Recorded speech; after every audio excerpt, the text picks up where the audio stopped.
8 columnas.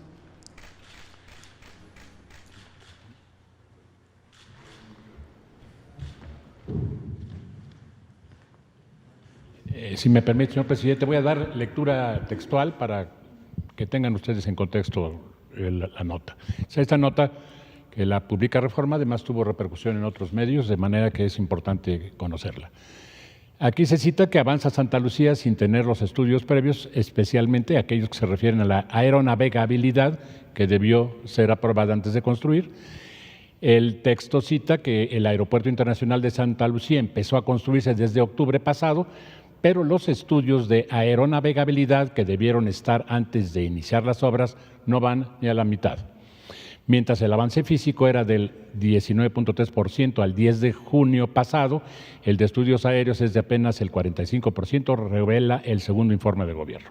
Aquí quiero comentar a ustedes que efectivamente el segundo informe de gobierno en cuanto a Santa Lucía habla de los estudios de aeronavegabilidad, pero los estudios de aeronavegabilidad comprenden muchas cosas, no solo el rediseño del espacio aéreo, sino también implica la capacitación de la gente que está, de los controladores de tráfico aéreo, los estudios de detalle del diseño de las cartas de navegación, y como se citó aquí, faltan muchos días para la terminación de la obra y naturalmente esa parte se deja para el espacio final. Para diciembre del año que entra, naturalmente que se contará con toda la información de detalle que es necesaria. Los estudios de aeronavegabilidad quedaron completos prácticamente desde el primer semestre del año pasado. Aquí se cita también, los estudios de aeronavegabilidad definen la capacidad del espacio aéreo, cuántas aeronaves pueden aterrizar y despegar en determinado periodo, el total de pistas posibles, si hay obstáculos para los vuelos y si puede operar en armonía con el Aeropuerto Internacional de la Ciudad de México, por ser una obra complementaria, explicó el abogado consultado, Rogelio Rodríguez. Los estudios son absolutamente necesarios y es riesgoso no tenerlos completos porque si se encuentra algo que no vaya de conformidad con la aeronavegabilidad, se habrá construido un aeropuerto que no cumple sus fines. Aquí comento, adelante, que hemos hecho el estudio, ha tenido un estudio detallado el Aeropuerto Internacional de Felipe Ángeles. Adelante, si están mal. Entramos a la siguiente lámina.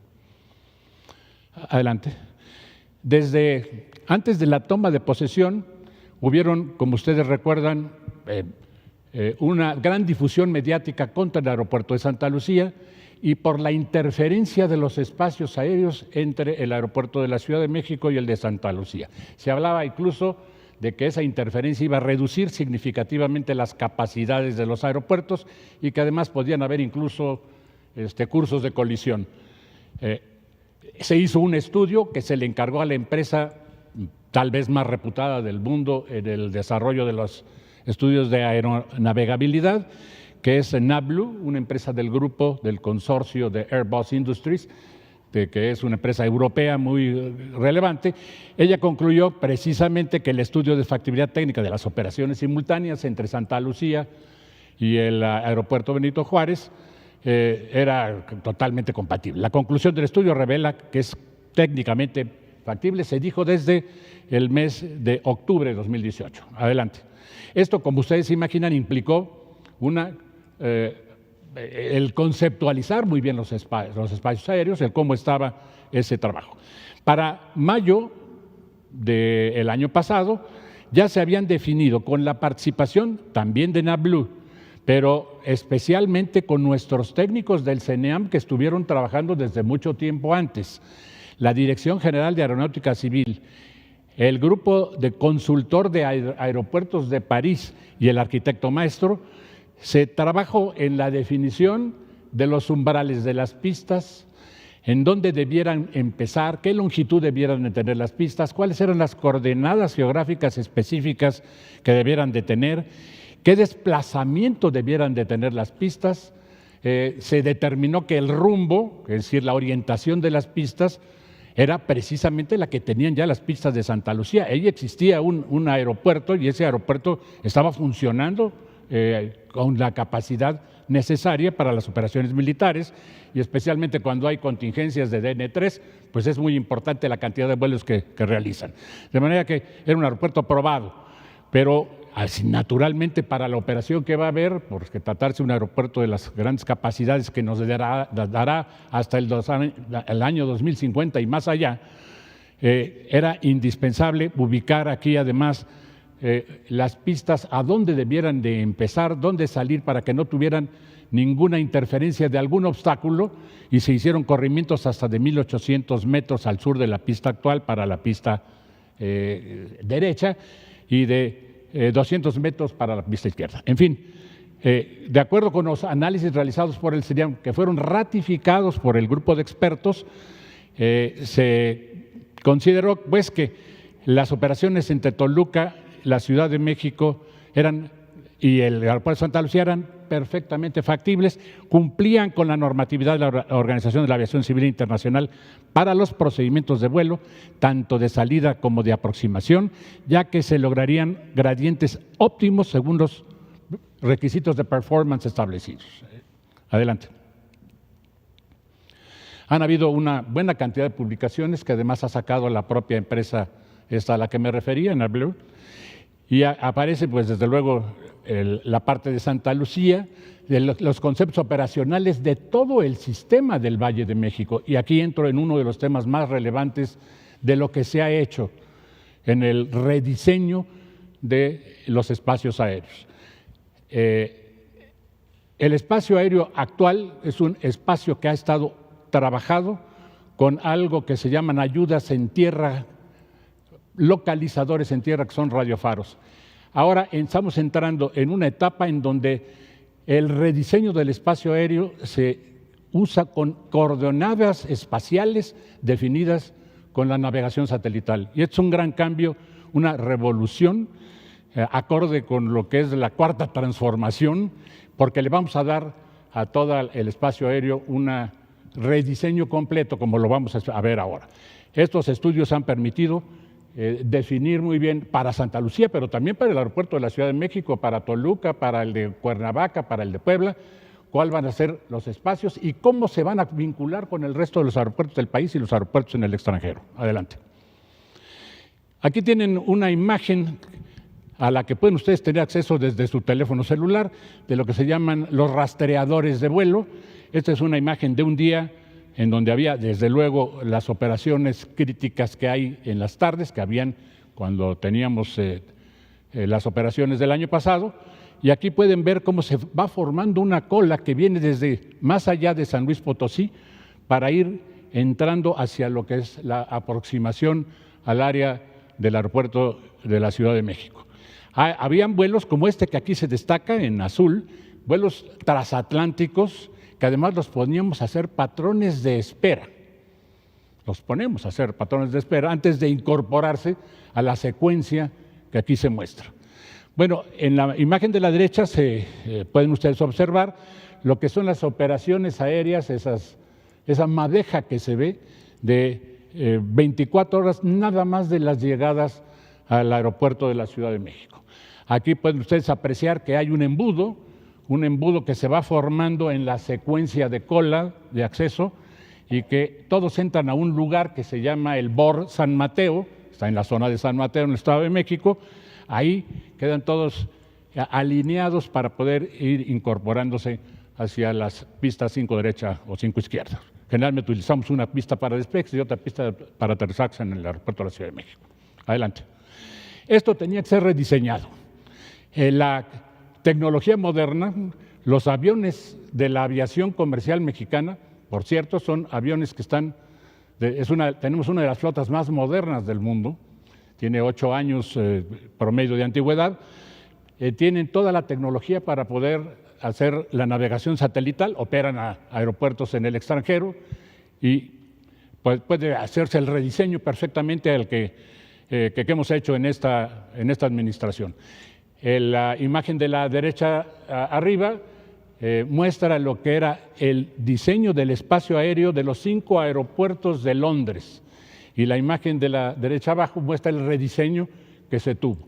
Parte de estos rediseños como el triángulo que aparece acá, este abanico, han sido incorporados en el diseño del aeropuerto, del sistema aeroportuario actual.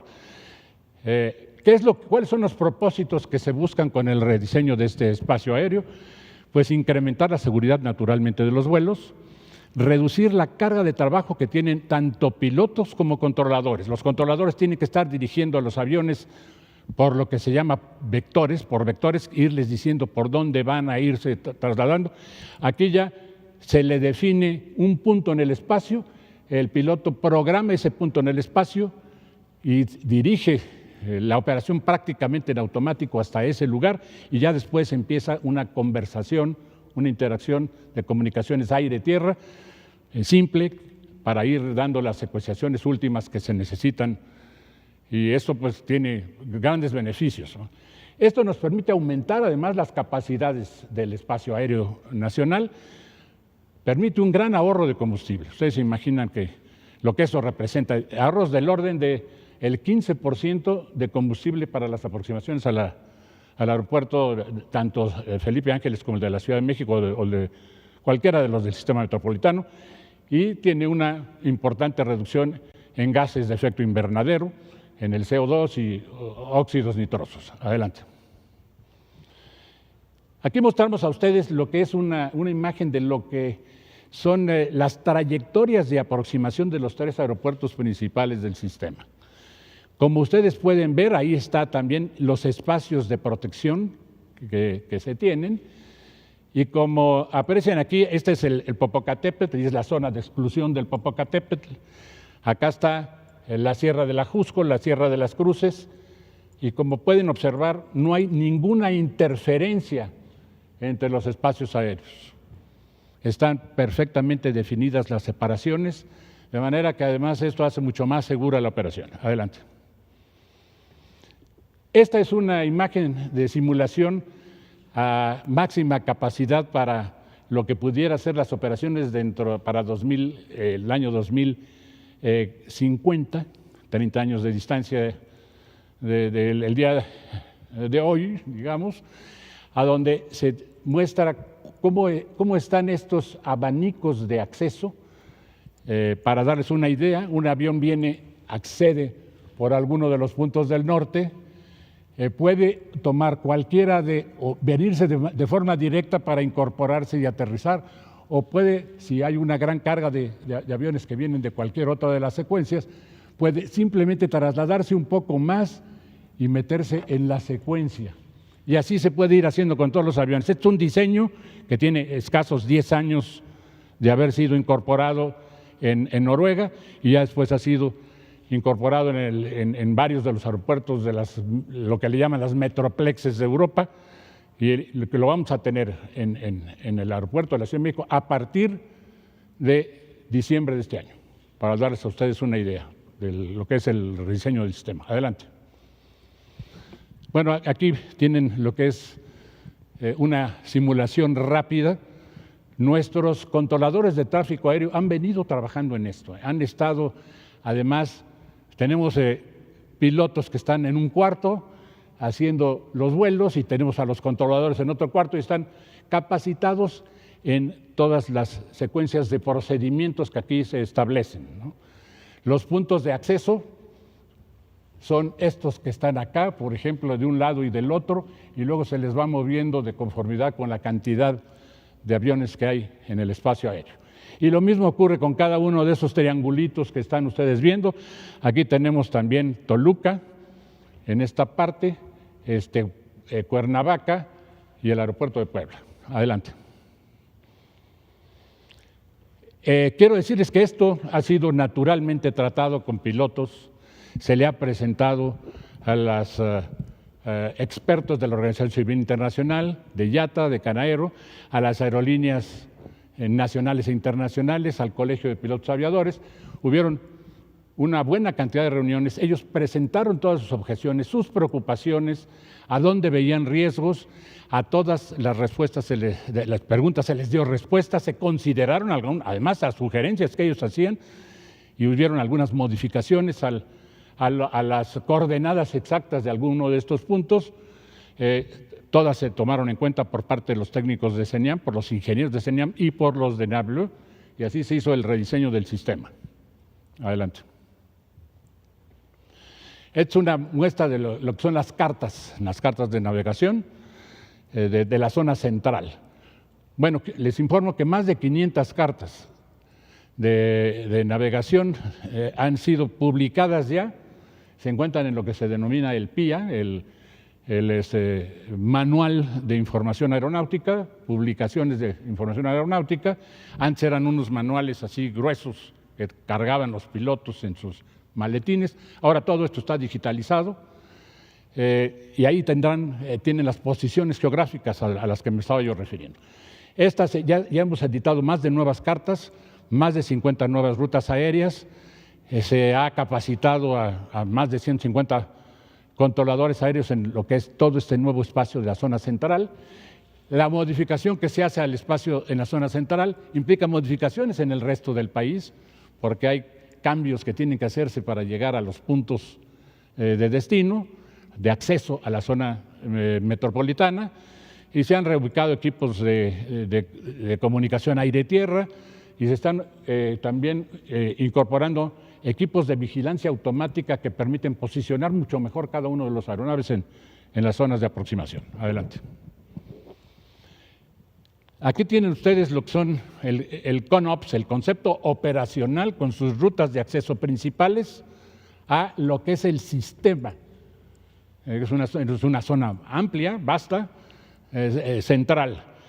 Y aquí mostramos a ustedes las economías que se van a tener en distancias y por lo tanto en combustible. Esto representa pues un rediseño muy ventajoso para las aerolíneas que vuelan a cualquiera de los aeropuertos que están en la zona céntrica, no solo estos a los que me refería, también a Querétaro y a los demás aeropuertos de la zona circunvencina, hasta Acapulco incluso, ¿verdad? Pero todos estos accesos están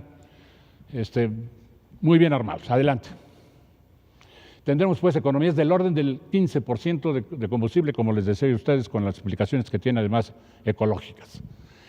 En diciembre de 2020, estamos a unos meses de que entre en operación esta primera fase del rediseño del espacio aéreo mexicano. Está, como les digo, como se los he informado a ustedes, es una navegación basada en satélites, ¿no?